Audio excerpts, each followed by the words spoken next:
নতুন বছরের নতুন দিন, নতুন বইয়ে হোক রঙিন এই প্রতিবদ্ধকে সামনে রেখে চাঁদপুর শহরের শিশু শিক্ষার আধুনিক ও অনন্য বিদ্যাপীঠ চাঁদপুর ল্যাবরেটরি স্কুলে উৎসবমুখর আয়োজনে বই উৎসব অনুষ্ঠিত হয়েছে। রোববার সকালে বিদ্যালয় প্রাঙ্গণে আয়োজিত অনুষ্ঠানে শিশু শিক্ষার্থীদের হাতে নতুন বই তুলে দেন আমন্ত্রিত অতিথি ও শিক্ষকবৃন্দ।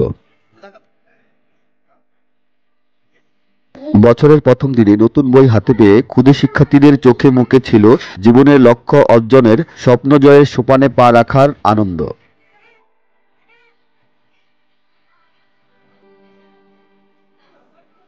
বই উৎসব অনুষ্ঠানে প্রধান অতিথির বক্তব্য রাখেন চাঁদপুর জেলা আইনজীবী সমিতির সাবেক সভাপতি ও জীবনদীপ সংগঠনের প্রতিষ্ঠাতা অ্যাডভোকেট বিনয় ভূষণ মজুমদার।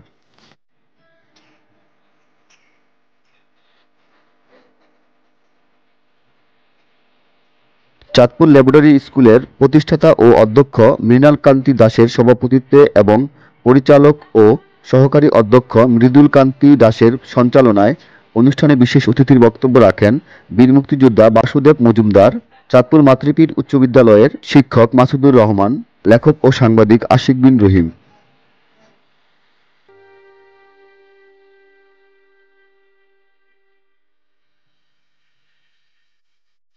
বর্ণাঢ্য আয়োজনের এই বই উৎসবে বিদ্যালয়ের সকল শিক্ষক, অভিভাবক এবং শিক্ষার্থীরা উপস্থিত ছিলেন।